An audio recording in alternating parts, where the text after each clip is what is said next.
So since I'm teaching you something new, I'm teaching you the watercolor, I'm going to start by giving you just a little bit of a primer on watercolor. Okay, so let me put this aside for a second. First thing, here's one of our drawing boards. Do not use one of our drawing boards because the drawing boards need to stay nice and flat and hopefully clean, so that when we lay down a single sheet of paper, perhaps on the on the board, it doesn't, get it all textury, For the painting, what we'll use is we've got other larger boards, and as you can see, they're all messed up, but that's okay, because I'm not doing fine drawing on them, so I don't have to worry about there being a bit of texture on the board. I'm going to be painting on there, so it's okay.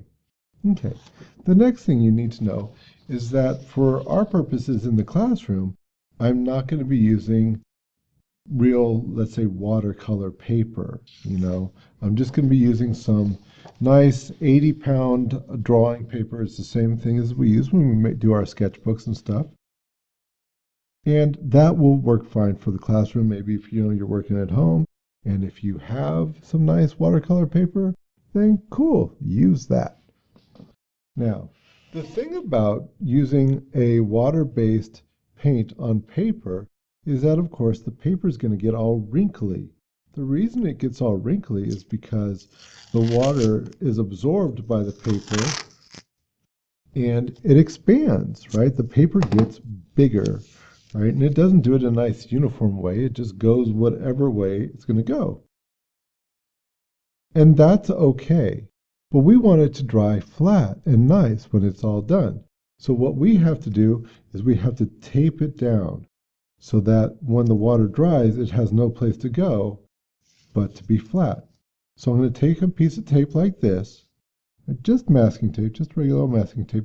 I'm tearing it off the roll and I'm putting it onto my fingers. You can see right there. I think that it's important to take it off the roll because then I can look through. I can see I've got it halfway on, halfway off, and that way it's going to be nice and firm, because that expansion of the paper can actually pull the paper right out of the tape or pull the tape right off the board. It's really very powerful. So once again, I take the roll, I get it to about the size I need, and I tear it off. Right? If I was taping a whole wall, sure, I would have the whole roll in my hand at a time, but I'm not taping a wall. I'm just taping it on a piece of paper, and this way I have total control over it, and I can kind of look through and get it all just so. I might even take and flatten the paper out to make sure that it's all nice and flat. The other thing, I don't know if you've noticed it, but I'm taping in parallel. Okay, you don't want to tape all the way around. You want to tape in parallel. Okay.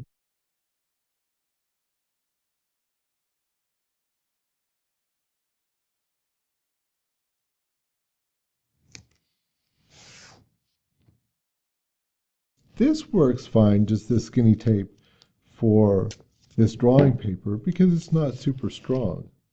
If you had regular watercolor paper, real watercolor paper, then you might need to use a fatter tape or a wet tape, or you might staple it down to a board. There's many different ways you can do it, but that's because the paper is a much stronger paper, so that pulling force is going to be much greater. Okay, so like I say, I've just got these classroom style wet, or excuse me, dry watercolors here. And so nothing special, but they're nice. They're just fine. Any of the brands are fine. I like the Prangs are good, the Crayolas, whatever. Doesn't matter. And now as far as the brushes that you should use, you don't need a whole slew of brushes. I find that the kids, what they do is they get a whole bunch of different brushes, and then that's just, a bunch of different brushes that they'll probably have to wash up and deal with at the end of class. I tend to use one brush when I'm painting something, or not many at least. And I find it's good because, A, I'm lazy and I don't want to clean up a bunch of brushes, but I get really good with that one brush. That being said, this is the type of brushes that you might want. This right here is going to be your wash brush for putting down large bunches of paint. Here's sort of a medium-sized brush. Maybe we'd get one that was a little bit smaller. Maybe you'd get a medium-sized brush that's more like this. That's fine. And then maybe a smaller brush for details. Maybe. We'll see if you need it. But with all of these brushes, they are soft. They are soft brushes. Okay. And normally you would probably want to use soft brushes. In opposed to this. This is a bristle brush. This we'd use more for acrylics and oils. And it's a good brush. It can take a lot of abuse. It's great. It might not be as refined as we want for watercolor. Okay. And so what I'm going to do is I'm going to start just doing a little practice sheet right here. And since the work that you're going to do is going to have, kind of heavy, drawn outlines on it and stuff like that, for our purposes right now, that's fine. We're just going to be colorizing it more or less. I'm going to go ahead and do the same thing here. So let's say I just had a little color wheel. Okay, we'll just have a wheel. I'll divide it into thirds more or less. Maybe I'll have a little bit of a landscape here with some trees, just for the purposes of, messing around and teaching us a little something. Okay, good enough, good enough. And, what I'm showing you here is not the be-all and end-all of watercolor painting. It's just one way of going about it. Okay. So here I've got a little bit of water, of course, right? And I've got some paper towel. Very important to have some paper towel. Okay. Watch this. You're gonna think, Mr. Cooney, you've really lost it. I'm gonna put a wash of water on this whole thing. So I've just got clear water, and then I've got just a wash of water on this whole thing. Okay. And so now I'm going to take a little bit of blue and a little bit of this right here. Not a lot. I can always add more. It's hard to add less. And do I get a little bit of blue color? Yes, I do. Look at that. So I'm just going to put in a little bit of blue right in here. Now, when I'm doing this, I'm thinking about what colors will mix with what colors. And you'll see more what I mean by that in a second. But I know with what I'm doing here, blue is just going to mix into everything just fine. Okay, so I've got a little bit of blue on there. If I wanted to, I could add a little bit more blue, let's say up on the top here, with that atmospheric perspective. And a little bit more blue up here. Okay, that's good. And I'm not going to get too crazy with it. Just adding a little bit there. Okay. So then once I've got all that, I think what I'll do is be a little bit more specific in what I'm doing here. So I think I'll take a little bit more of this blue and start creating my color wheel. Okay. So here's blue, and you'll see it's going to blur outside the lines, but I'm not worried about that for now. There is a technique called wet into wet, where we can set up a little puddle of water and it will really stay very, it's very set in that thing and you can do wonderful work in it. That's a lesson for another day. All I wanted to do was darken this up a little bit here, maybe get a little bit darker up here. Okay, let's pull this down somehow so we can see this a little bit more here. What about that? Maybe that's better. Who knows? Okay. So a little bit of that, and if I need to stretch it out, a little bit more water on my brush, and maybe just, got a bigger, softer brush, just to spread that out a little bit. Cool. And so let's take a look at this blue right here. So the blue is a primary color, and we'll do a lot more on color theory as we go along, but another primary color would be red. So I'm going to get a little bit of water on my brush here, a little bit of red, maybe mix into my tray a little bit just to see where I'm going with that. Okay. Cool. So I've got a little bit of red right here.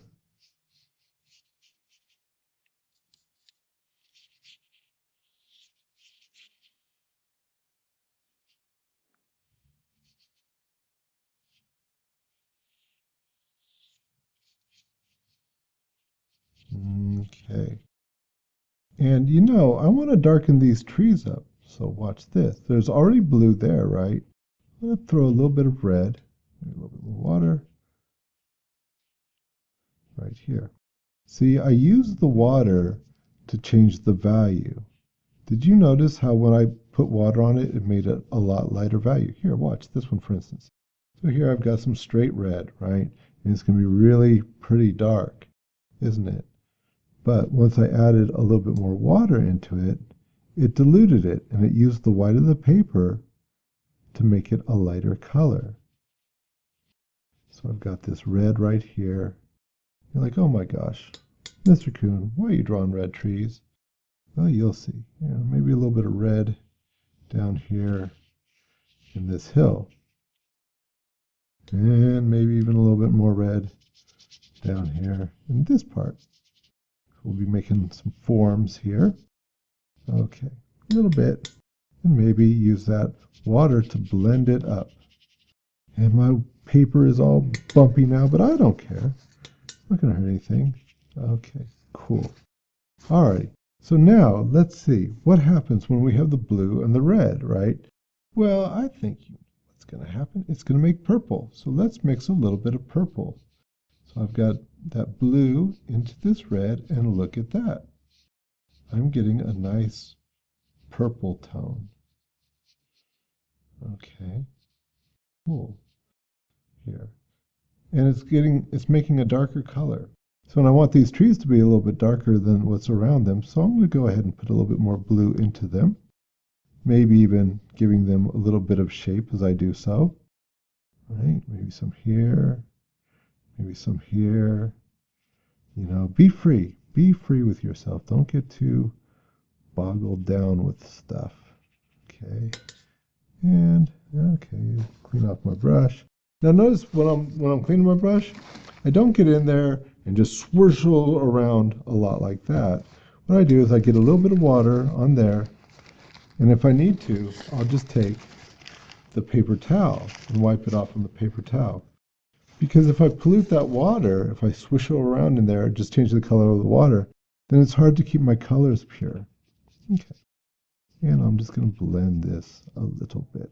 I want it to be mostly kind of blue because I'm about to add my other primary color in here. Okay, all good. There, even a little bit here.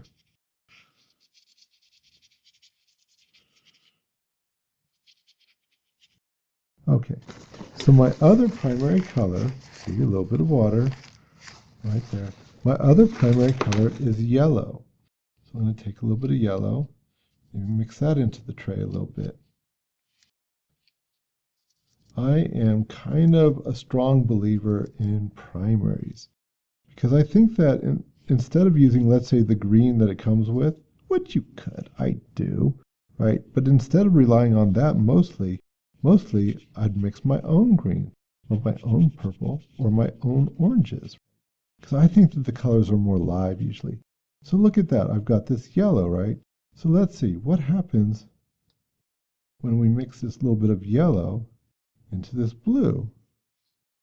Well, of course, we're going to get green, aren't we? Okay, especially as we blend those together. And the type of green that you get is really all dependent on how much yellow or how much blue you put in. So now I'm going to go ahead and add a little bit of yellow into my trees here.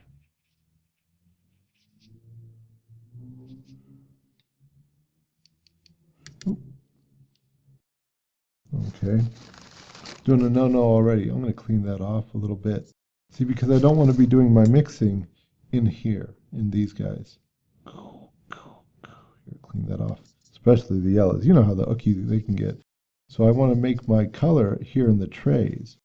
Anyway, so back to this. And I've got that little bit of yellow going on here and here. I'm getting all kinds of beautiful variations in the colors. And before I touch that yellow again, I'm going to clean this off, clean it off. Okay, now I can touch that yellow again. That's how I keep these nice and clean. I mix in my tray, not in the colors themselves, right? I don't want to pollute those colors.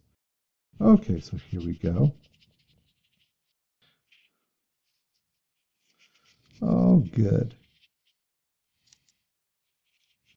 So now, I don't want these sort of rainbow colored trees and hills and stuff like that. I want them to be green, right? So I'm going to go ahead and come back with my blue color right here, right? And we'll see how they start to turn green. Okay, now I'm going to have the most color when I first dip it in, so I'm going to go into the darkest area, the area that I want it to be darkest. Oh, and look at that. See, little by little, I'm getting greens, but I'm getting beautiful different variations of greens and khakis and more blue greens and more yellow greens in here. Some browns going on. There we go. There. And a little bit more in here, starting in my darkest area, and then working it up into here, and you see getting these nice green tones. And if I want some area to stay very light, then I need to conserve the lightness of the paper. So in other words, if I need it to be like absolutely white, then, don't paint in that area. If I need it to just be a lighter color, then like in here, just use very little paint. And you can see how this is starting to come out. Okay. And we're getting a very nice couple of hills and couple of trees. Now, is it totally a no-no to use green? No, of course not. Here's a little bit of water area. Here's a little bit of green. Okay, and just throw a little stronger than that. Okay, and I could just throw a little green in there. There you go. Look at this orange that we're making right here. Here, let's get that. And a little bit of this red. You'll see, look at that beautiful orange. Look at that, how nice that is. Okay. I'm not going to go into it too much more than that. I could use a little bit of black. Ooh, look at how dark that black was. Right, that's why I kind of avoid that. But here I can spread it up. Maybe a little bit here. Okay. It's a funny thing to me that people, even when they do really nice with pencil, it takes them a while to get used to the idea of paint. But you know what? Think of a paintbrush and paints like this as a really, really cool set of markers. And then it won't be quite so foreign to you. Because most of you guys, you can do markers, you can deal with that. So just think about paints as markers. Okay, well, that's our little primer. And so next I'll get into actually coloring in my drawing. Maybe I'll show you parts of it, maybe, not all of it, probably. And, hopefully you'll pick up a thing or two and be inspired to do your own.